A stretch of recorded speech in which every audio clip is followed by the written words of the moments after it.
Alors, on est entouré d'œuvres plus magnifiques les unes que les autres. J'aimerais peut-être que vous en preniez une, deux, trois et que vous nous racontiez un petit peu tout ça. Disons qu'aujourd'hui, en fait, je suis... j'ai perdu ma maman, en effet, il y a 2 ans. Et donc, il y a une intuition vitale qui est née chez moi de retomber un peu en enfance. Et donc, de retrouver cette spontanéité-là que j'avais dans mon travail et que je mets en place vraiment par nécessité vitale. Donc j'ai envie de vous convier parce que mon exposition va s'appeler Synthèse d'une parabole à la Galerie East en mois d'octobre, et je vais donc faire une synthèse et montrer des pièces plus anciennes, voire même de l'école des Beaux-Arts, et des pièces plus récentes, mais qui créent la synthèse entre l'adulte que je suis et que j'ai été avec toutes les responsabilités qu'inculque un adulte, mais comme je disais tout à l'heure, je reste profondément une enfant. Donc une résonance entre vos deux mondes. Voilà, et donc je vais vous montrer une peinture qui sera présentée donc à l'exposition Synthèse d'une parabole que j'ai réalisée aux Beaux-Arts, qui date de 2006.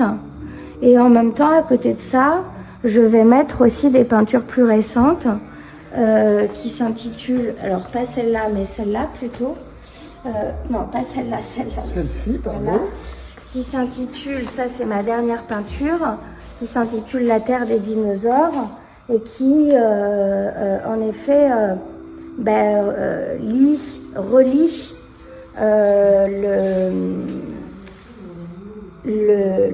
l'expérience que j'ai pu avoir ces dernières années, notamment à la Manufacture de Sèvres, où je suis rentrée, où j'ai poussé la sophistication dans mon travail, et la liberté et la spontanéité et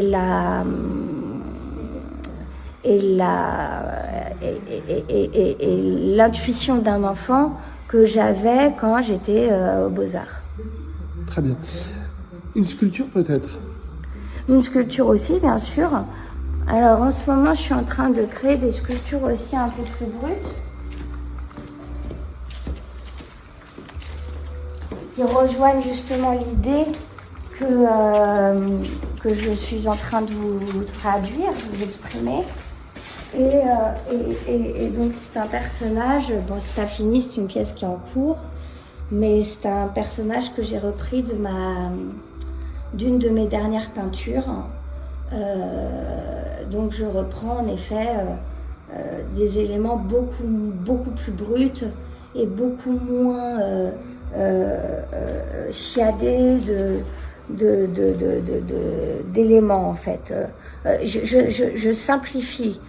Je fais une synthèse. Vous partez le plus souvent de la sculpture directement ou d'un dessin? Non, là en l'occurrence, ça dépend. Soit je pars d'une peinture, ça devient une sculpture, mais bon, c'est rare. Mais là, en l'occurrence, c'est la peinture qui oriente la sculpture.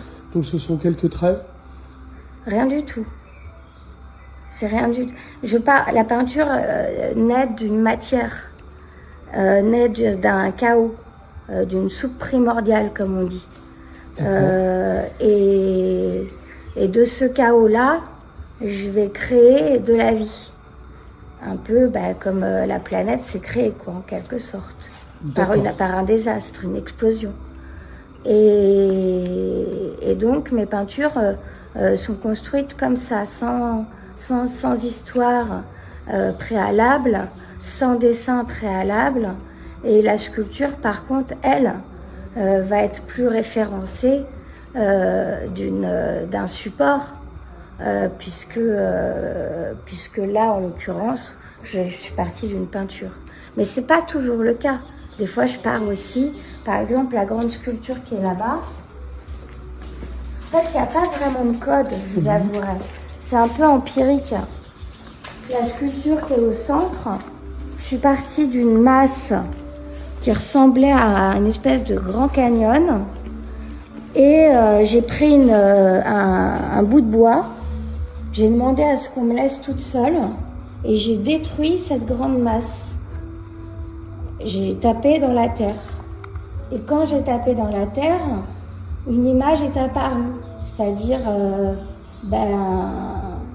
un monstre bienveillant, une grotte, des arbres, une forêt, etc., etc. Donc là, cette sculpture-là, c'était comme une peinture que je créais, c'est-à-dire, je pars d'une grande masse de terre, sans savoir où je vais, je la malmène un peu, et en la malmenant, des formes apparaissent. Et c'est là où je vais pouvoir avancer comme le petit pousset. Très bien. Alors, j'aimerais juste peut-être revenir aussi sur un épisode important dans votre vie, Christian Lacroix, toujours au Beaux-Arts. Alors, que s'était-il passé précisément? Bien, en fait... Il s'est pris d'affection pour vous, enfin pour votre travail. Oui, moi de toute façon j'adore son travail aussi. Hein. Enfin, vous aimez la mode alors j'adore la mode. D'ailleurs, je voulais être styliste à une époque. J'adore la mode. Et puis après, en effet, j'aime beaucoup son travail qui est chargé, qui est baroque, qui est plein d'histoire, qui a un univers pareil, sans fin, une création sans fin. Et donc il y a eu une rencontre évidemment. Donc quand j'ai eu mon exposition aux Beaux-Arts en juin 2006, pour moi c'est une date marquée au fer rouge, c'était le 21 juin 2006, le jour le plus long de l'année d'ailleurs. Et bien j'ai déjà les membres du jury ont vraiment sont vraiment rentrés dans mon travail.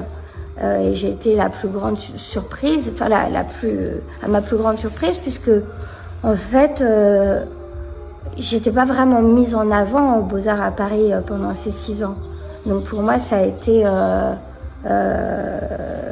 presque comme c'était vertigineux.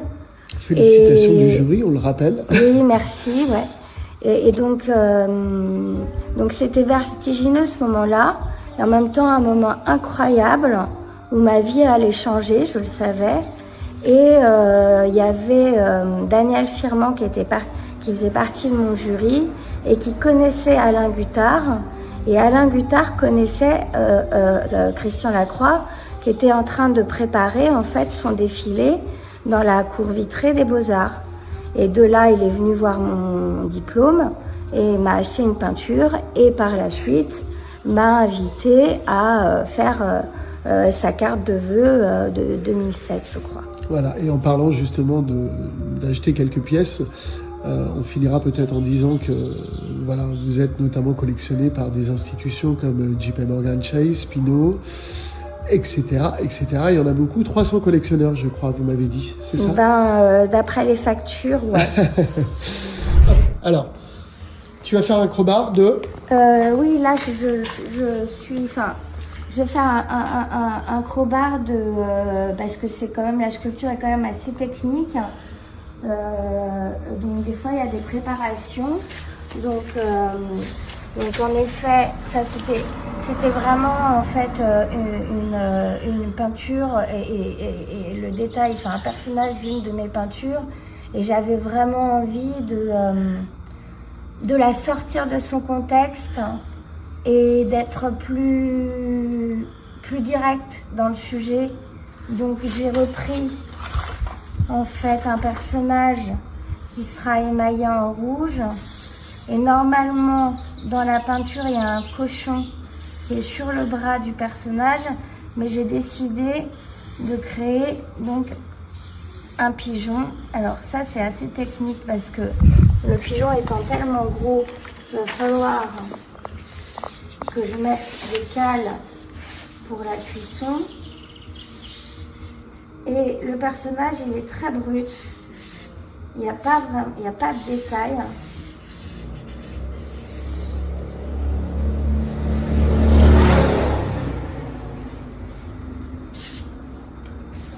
En fait, la sculpture, dans le fond, elle est finie là. Et là, je suis juste un peu une exécutante. Parce que je sais exactement ce qui va se passer.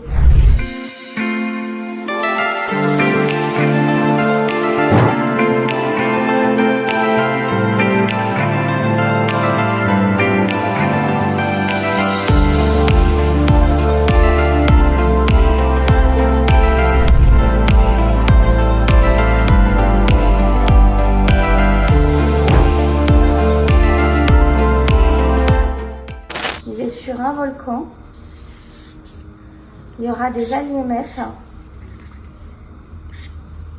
Bon là, on ne voit pas que c'est des allumettes, mais c'est des allumettes.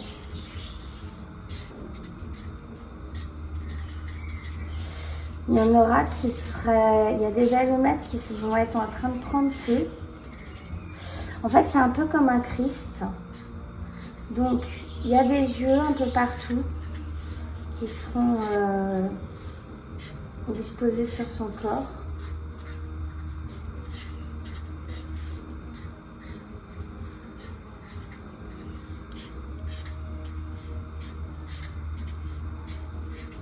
Ici, il y aura peut-être un oiseau, mais un plus petit, mais c'est pas sûr. À voir. Il y aura aussi des oiseaux noirs et blancs. Désolée pour le dessin rapide. C'est vraiment schématique. Il y a des petites fleurs de montagne sur le volcan là. Et des Nice, enfin je sais plus comment ça s'appelle. Des petites fleurs. Edelweiss, oui. Edelweiss, ouais. L'idée, c'est que tout va cramer. Voilà. Tout va cramer. Mais après, vous savez bien que quand il y a quelque chose qui crame, il y a toujours une renaissance derrière. Donc là, ça va être des cales.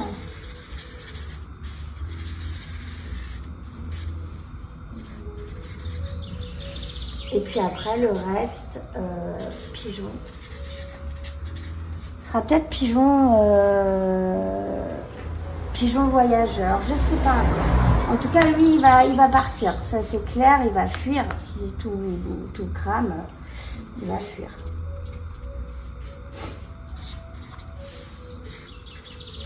Donc, c'est ce que je suis en train de faire actuellement. Voilà. Merci Marlène Moquet. Mais je vous en prie, monsieur Icon.